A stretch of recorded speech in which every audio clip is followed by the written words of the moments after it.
Muito bem, então, com a palavra, o eminente advogado Dr. Paulo Roberto Iotti Vecchiati, que falará pelo Partido Popular Socialista, autor da presente ação direta de inconstitucionalidade por omissão, e também falará em nome da Associação Brasileira de Gays, Lésbicas e Transgêneros, a BGLT, impetrante do mandado de injunção, tendo, portanto, 30 minutos para a sua sustentação oral.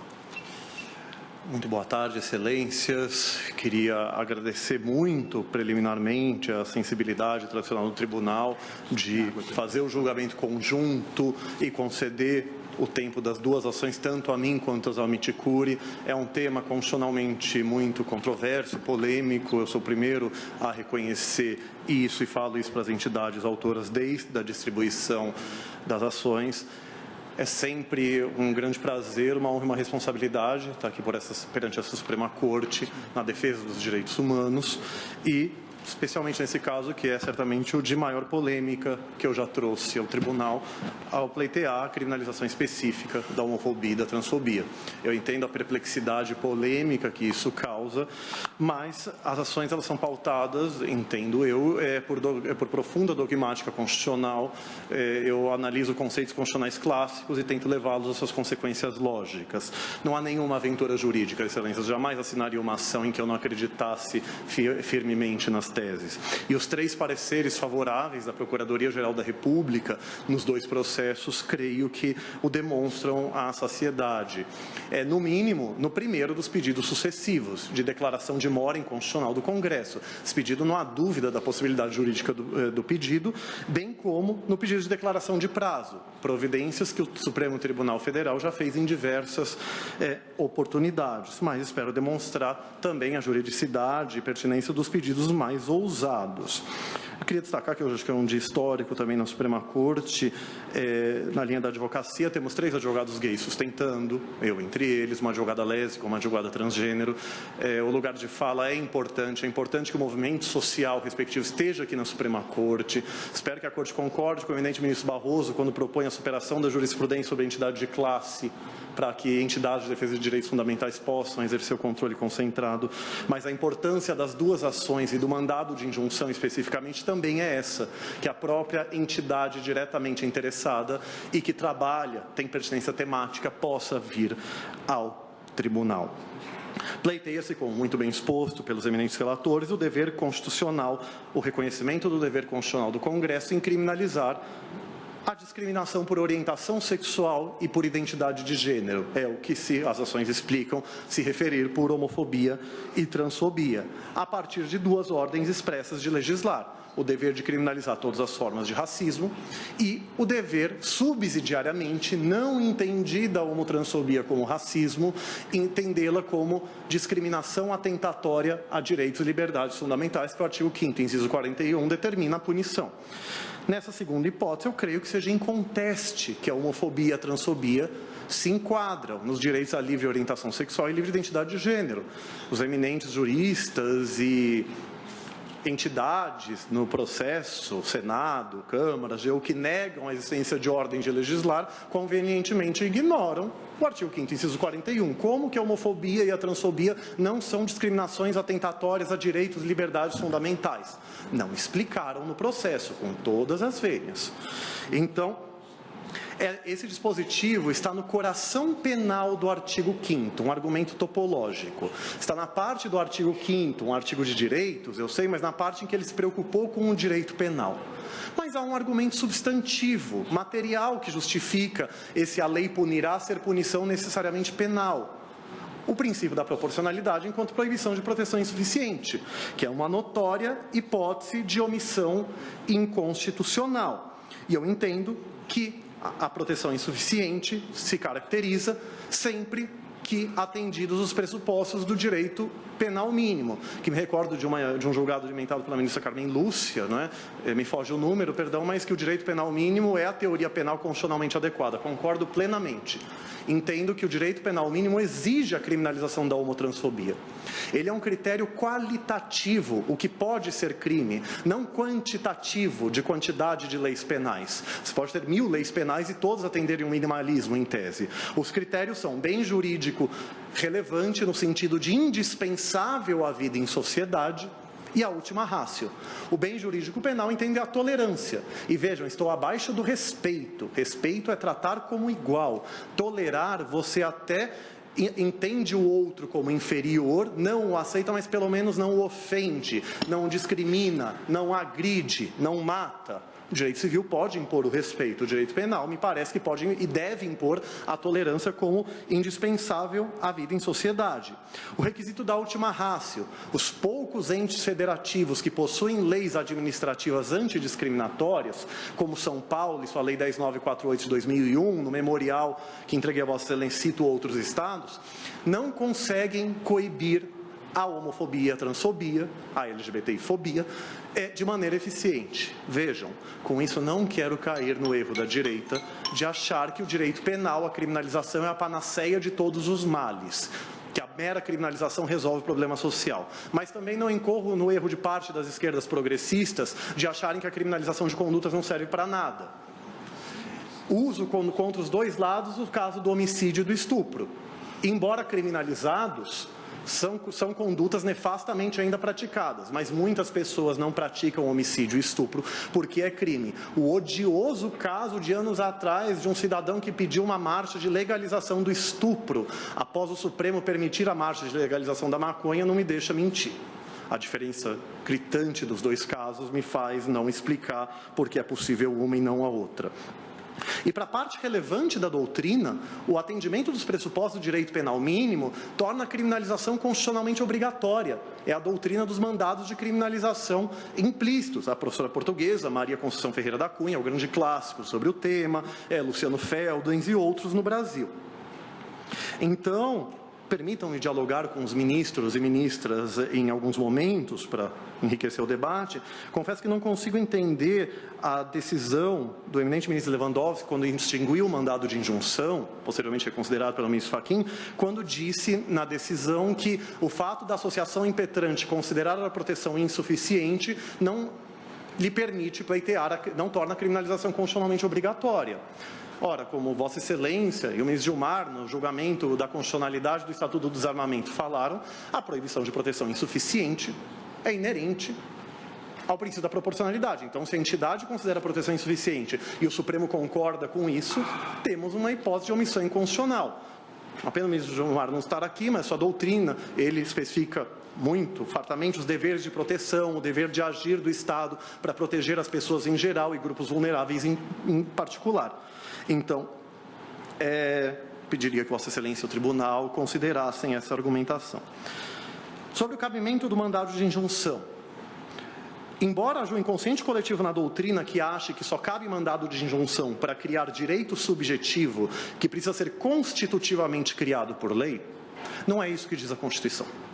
A Constituição diz que cabe mandado de injunção sempre que a ausência de norma regulamentadora inviabilizar direitos, liberdades, é a primeira parte, e prerrogativas inerentes à cidadania, parte final. A inspiração do mandado de injunção é a doutrina de Luiz Carlos dos Santos Gonçalves, que foi relator da Comissão de Juristas do projeto de novo Código Penal, em sua doutrina sobre mandados expressos de criminalização, que diz, muito bem, que quando a criminalização é constitucionalmente obrigatória, ela se torna uma prerrogativa da cidadania.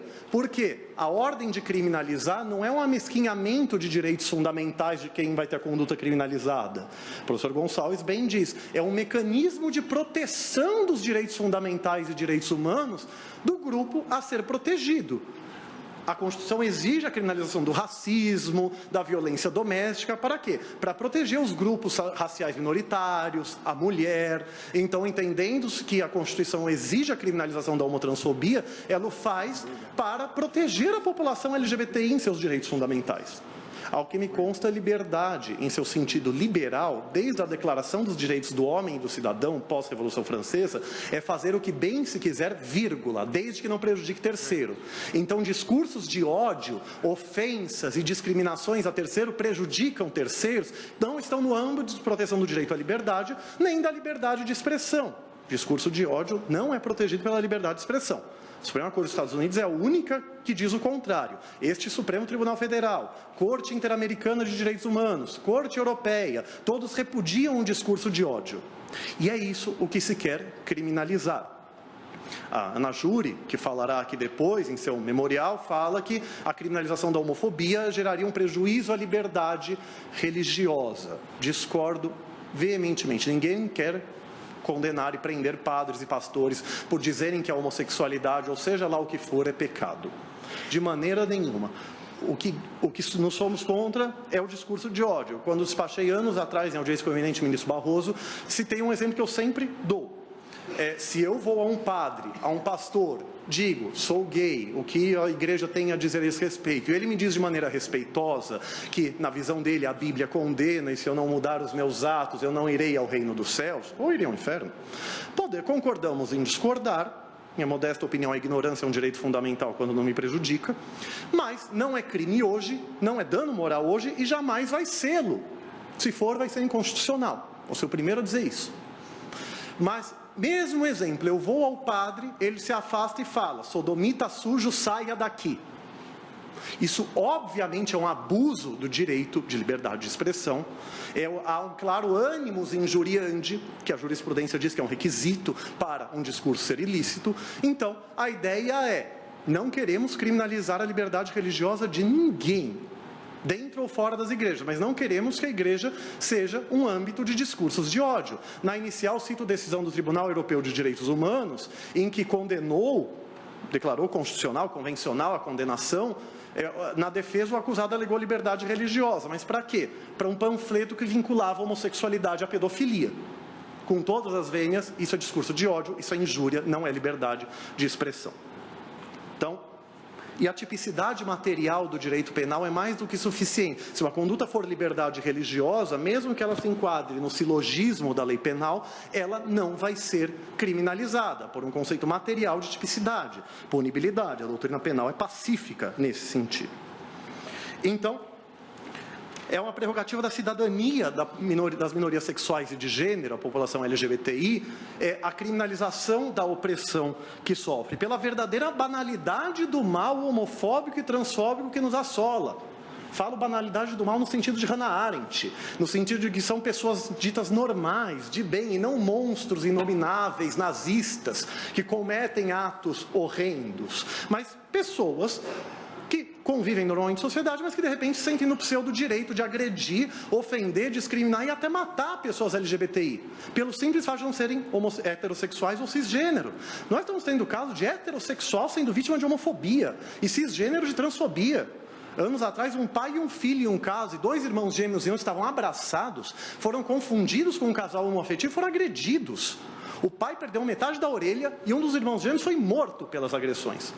Ano passado, 2018, uma mulher cisgênero, que tinha câncer, estava careca, foi confundida com uma pessoa transexual e foi ofendida. Olha o nível da ideologia de gênero heteronormativa e cisnormativa. Existe ideologia de gênero, sim, mas aquela que impõe a heterossexualidade e a cisgeneridade de maneira obrigatória e pune simbólica e fisicamente aquele que ousa viver sua vida de outra forma. Ninguém escolhe ser homo, hétero ou bissexual, travesti, trans. As pessoas se descobrem de uma forma ou de outra, mas ainda que fosse uma opção, seria uma opção muito digna e válida de ser vivida, um exercício de liberdade que não prejudica a ninguém. Isso precisa ser reiterado.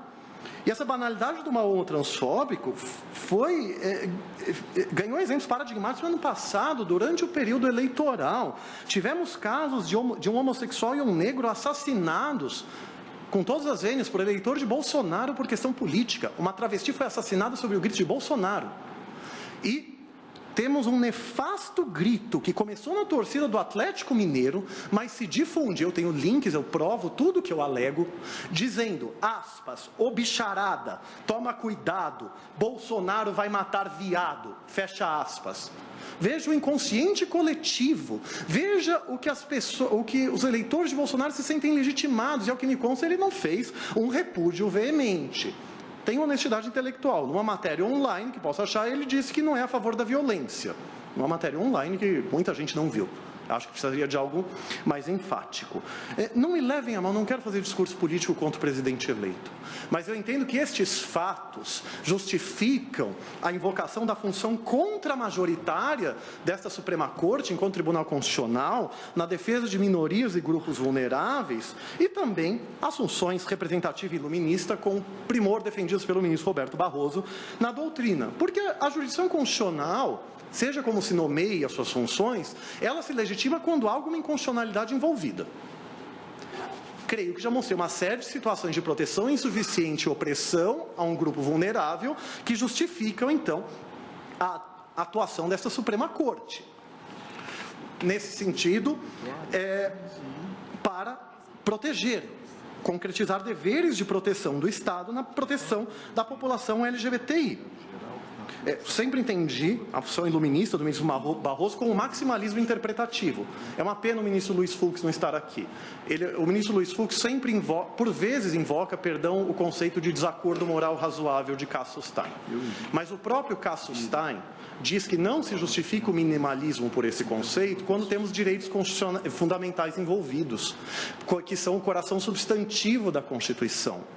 Que significa, que exige o maximalismo. E o minimalismo não significa não julgar, não significa pedir vista até acabar o desacordo moral razoável. Significa decidir o estritamente necessário, sem considerações mais amplas, não expressamente requeridas. Então, tem sido divulgado na mídia ontem que talvez alguém peça vista no julgamento, saiu no Estadão hoje, inclusive, pediria encarecidamente que isso não acontecesse, que o tribunal julgue até o final, ou pelo menos que seja um pedido de vista que respeite o prazo regimental, para não se tornar o que o eminente ministro Marco Aurélio, por vezes, chama de perdido de vista. Temos uma urgência social. O voto do eminente ministro Celso foi distribuído em dezembro, o meu memorial também, o ministro Fachin liberou para julgamento em 2017. O tribunal está preparado para julgar, então peço encarecidamente que isso aconteça, senão subirei à tribuna para pedir medida cautelar, principalmente se já tivermos maioria. Formularei petição nesse sentido, se necessário. Então, clama-se que o STF mantenha sua maravilhosa jurisprudência antidiscriminatória na proteção de minorias e grupos vulneráveis e reconheça o dever de proteção da população LGBTI. Isso justifica o cabimento do mandado de injunção e entendo que na ADIM por omissão reforça, porque o mandado de injunção, o Supremo sempre entendeu que a diferença para a ADO era o interesse de agir. Então, a ADO você não precisa provar uma necessidade social e no MI é necessário. Mas creio que essas considerações justificam ainda mais o cabimento da ADO também. Homotransfobia como crime de racismo, que o eminente ministro Celso, no seu relatório, já me ajudou muito na explicação do que as petições iniciais alegam. E o parecer da PGR. O Supremo, no famoso caso Elvanger, HC 82424, decidiu que o antissemitismo é espécie de racismo, na acepção político, social e não biológica. Embora a discriminação por religião já fosse crime, o Supremo entendeu que o antissemitismo era uma discriminação por raça. Por quê? Quando o caso chegou ao Supremo, o senhor Elvanger alegou que seria um crime de discriminação não racista e por isso estaria prescrito. Se fosse, e foi o voto vencido do ministro Moreira Alves, inclusive. O Supremo reconheceu o antissemitismo como crime de discriminação por raça para puxar a imprescritibilidade da Constituição.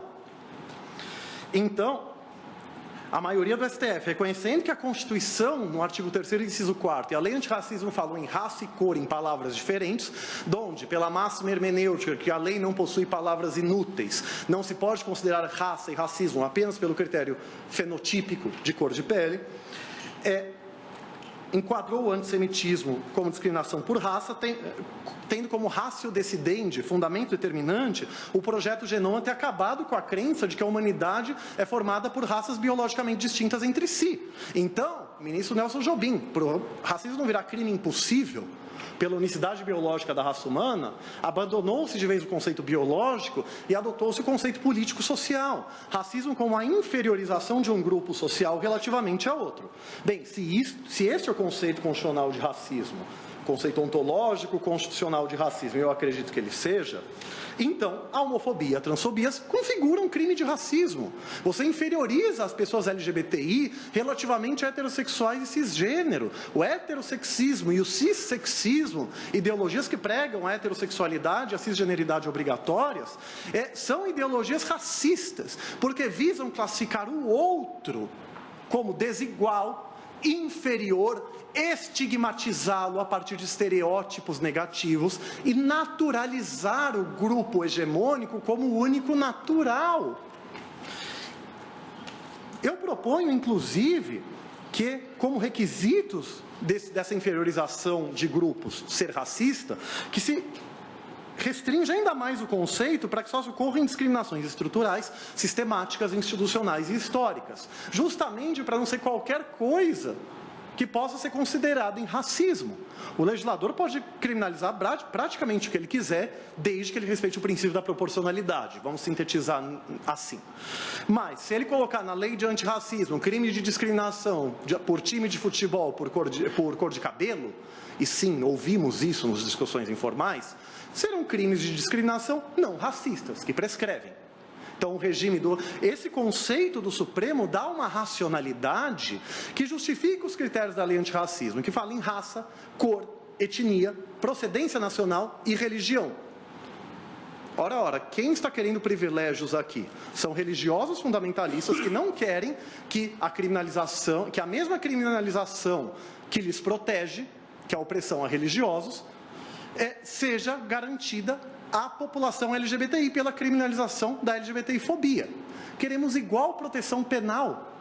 Sempre que o Estado reconhece uma opressão como intolerável, ele criminaliza a conduta. Isso é criticável nas esquerdas, mas é um fato objetivo. Beira a má-fé, a violação da boa-fé objetiva, o Senado alegar que a criminalização não resolve o problema. O Congresso criminaliza tudo quando ele entende que a opressão é intolerável. Lei antirracismo, vamos ficar na negrofobia. Lei Maria da Penha, discriminação do HIV/AIDS, crimes contra a infância, crimes contra o idoso nos estatutos respectivos, feminicídio, que na prática é um aumento de pena. Então, não se pode hierarquizar opressões. Se outras opressões contra grupos vulneráveis são criminalizadas, a opressão contra LGBTs tem que ser criminalizada da mesma forma. É esse o sentido do direito à igual proteção penal. Na síntese da minha querida amiga e grande Djamila Ribeiro, que não fala de homotransfobia, a ilação é minha, racismo é um sistema de opressão que supõe relações de poder entre um grupo dominante e um grupo dominado. E o restante da literatura negra antirracismo, que cito no memorial, afirma: raça é um dispositivo político-social de poder que tem a finalidade de garantir privilégios sociais a um grupo dominante e estigmatizar um grupo dominado, uma construção social de ideologia segregacionista que reproduz relações hierárquicas de poder, falando, autores negros, em alterofobia, discriminação do outro, para naturalizar e justificar desigualdades e a segregação de grupos a partir de estereótipos negativos do grupo inferiorizado e estereótipos positivos. Classificar o grupo dominante como pessoa ideal e o grupo dominado como pessoa degenerada. Veja que tivemos degeneração racial para oprimir negros e tivemos a teoria da degeneração sexual para oprimir pessoas LGBTI. Vejam, esse raciocínio não supõe analogia em Mallam Partem. Se o conceito de racismo é político e social, inferiorização de um grupo social sobre outro. Então, a interpretação literal, interpretação declarativa do crime de discriminação por raça, do artigo 20 da Lei 7716 de 89, que fala praticar, induzir, incitar o preconceito ou a discriminação por raça, cor, etnia, procedência social e religião, a interpretação literal dele justifica. Estamos aqui dentro do limite do teor literal, que Klaus Roxin, um dos maiores criminalistas vivos, afirma: o limite do teor literal é o único limite da interpretação penal criminalizadora. Estamos dentro da moldura normativa de que falava Kelsen. E a minha interpretação não é por um ato arbitrário de vontade. A interpretação é a partir de conceito do Supremo Tribunal Federal, que é referendado pela literatura negra antirracismo. A ilação é minha, de estender para a homotransfobia, mas acho incoerente o racismo ser um conceito político-social, mas vinculá-lo só à cor de pele. Vejam, me é dito por vezes que a discriminação contra negros e contra LGBTIs tem especificidades. Sim, tem. Mas peguemos a lei antirracismo, cor, etnia, procedência nacional e religião. Pegue cor e etnia, que ninguém vai duvidar que ambas são racistas. Discriminação contra negros e discriminação contra índios tem especificidades. Discriminação contra negros pobres e contra negros ricos tem especificidades também. E isso não afasta ambas serem racismo. Então, a questão é, temos um conceito abstrato de racismo afirmado pelo Supremo. Todas as opressões que se enquadrarem neste conceito serão espécies de racismo. Hoje o racismo é gênero, da qual negrofobia, xenofobia, etnofobia, religiosofobia são espécies. E entende-se que a homofobia e a transfobia também devem se enquadrar. Conceito de raça, então, um conceito valorativo da lei penal, é hegemônico do mundo, críticas doutrinárias à parte, que você pode criminalizar condutas por conceitos valorativos, desde que não haja, na terminologia alemã, uma vagueza intolerável. Não me parece que o conceito de raça, nessa acepção afirmada pelo Supremo e pela doutrina, ainda mais se acolher-se esses requisitos estruturais, sistemáticos, institucionais, históricos que proponho, seja um conceito intoleravelmente vago, com todas as vênias. Então, o pedido se pauta em precedente do Supremo. A primeira turma rejeitou uma vez nisso em um caso, o inquérito 3510 ou 90. 4 ministros disseram simplesmente que a orientação sexual não está na lei antirracismo. O ministro Fux foi o único que tentou enfrentar o argumento. Ele disse que não se poderia considerar homossexuais uma raça, porque isso seria desigualar, e o intuito da decisão da união homoafetiva na DPF 132 foi igualar. Eu respondo a isso com 2 fundamentos. Primeiro, vinculação a precedentes, do qual o ministro Fux é um dos grandes defensores no Brasil. O Supremo tem um conceito de racismo, no qual a homotransfobia se enquadra. Então, o respeito ao próprio precedente que o 926 do CPC exige em coerência e integridade da jurisprudência, demanda entender a homotransfobia como racismo. Mas eu tenho um argumento material e substantivo também. Não somos nós, LGBTI, que nos consideramos uma raça apartada, merecedora de privilégios, como nos criticam de maneira arbitrária. São homotransfóbicos que nos consideram uma raça maldita a ser exterminada. Coincidências históricas. Quando saiu essa decisão, eu peticionei na ADO 26 uma réplica à contestação do Senado, que o eminente ministro Celso explicou os fundamentos em seu relatório, citando uma entrevista de um neonazista com o rosto fechado em 2014 no SBT, dizendo que homossexuais são, aspas, raça do demônio, fecha aspas, em 2014. No HC 82424, o relator, ministro Maurício Correia, enfrentou o tema também. Ele disse que não importa o que nós, Supremo e judeus naquele caso, acrescento hoje, nós LGBTI, não importa o que nós pensamos, importa o que esse grupo, como esse grupo social é tratado socialmente.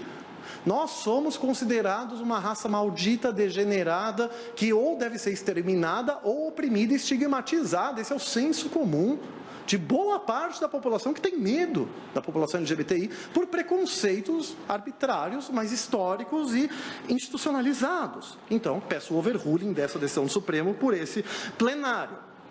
Inclusive porque a ação infirma seus fundamentos, então, só reiterar aqueles fundamentos gera decisão nula por violação ao 489 do CPC, que diz que a decisão que não enfrenta os fundamentos apto a infirmá-la é nula. O mesmo se diga sobre o artigo de eminentes juristas, que foi citado em algumas peças, Lene Streck, Ingo Sarlet, Jacinto Coutinho, Flávio Pansieri, Clemerson Clever, escreveram um artigo criticando o parecer da PGR. Mas as próprias petições iniciais já infirmam os fundamentos. Eles falam que a lei punirá não deve ser punição penal, não enfrentam a questão do argumento topológico. Dizem que a proibição de proteção insuficiente só se aplica para invalidar leis, não para criar omissão inconstitucional. Bom, eles ou contrariam parte da doutrina ou ontologizaram uma teoria que pode e deve evoluir nesse caso. Como o Senado disseram que racismo e homofobia e transfobia teriam peculiaridades, não explicaram quais são as peculiaridades, alegaram sem provar. Então, mas, se o Supremo entender, se o Supremo, de maneira incoerente a seus precedentes, não considerar a homotransfobia como racismo, então deve considerá-la discriminação atentatória a direitos e liberdades fundamentais e declarar a mora inconstitucional com isso. Fixar prazo, embora os poderes políticos protestem, conforme o relatório disse, o Supremo já fixou prazo, ter projeto de lei tramitando, o Supremo já afirmou várias vezes que não afasta a mora inconstitucional, a Constituição quer que a lei seja aprovada, não que ela fique 90 anos sendo debatida no Parlamento, e estamos há pelo menos desde 2001 debatendo a homofobia e a transfobia no Congresso Nacional. Aqui, então, eu quero deixar claro, para o Supremo entender a homofobia e a transfobia como racismo, ele está em uma interpretação literal, não extensiva nem analógica. Para ele entendê-la, para ele criminalizar de outra forma, ele tem que exercer função legislativa atípica. É minha tese de doutorado, orientado pelo eminente professor Walter Cláudio Rotenburg, que me honra com a presença, e sei que Vossas Excelências o conhecem, que fala da troca de sujeito. Mais importante do que cumprir a Constituição é quem cumpre. Marinoni Mitidiero, a separação de poderes confere ao Congresso o poder de concretizar a Constituição, não de inviabilizar a Constituição. Professor Baiano de Lei da Cunha, interpretação teleológica. A Constituição presume que o Congresso vai cumprir a ordem do Supremo de legislar.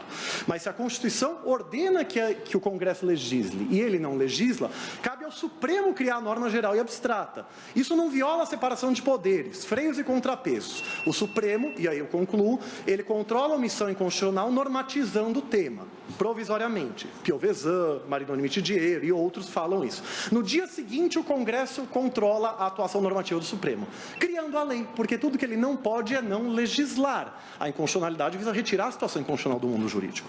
Então, agradeço muito pelo tempo que me foi fornecido, reitero o pedido de indenização, que é pautado em forte doutrina. Talvez a PGR tenha querido dizer que não cabe na discussão da omissão inconstitucional discutir o tema, mas numa ação individual, no caso concreto, possa se discutir. Se este tiver sido o caso, pediria que se explicitasse e se dissesse que as agravantes genéricas de motivo fútil ou torpe abarcam a homotransfobia, porque isso não é feito em geral. Muitíssimo obrigado, Excelência. Obrigado, Vossa Excelência.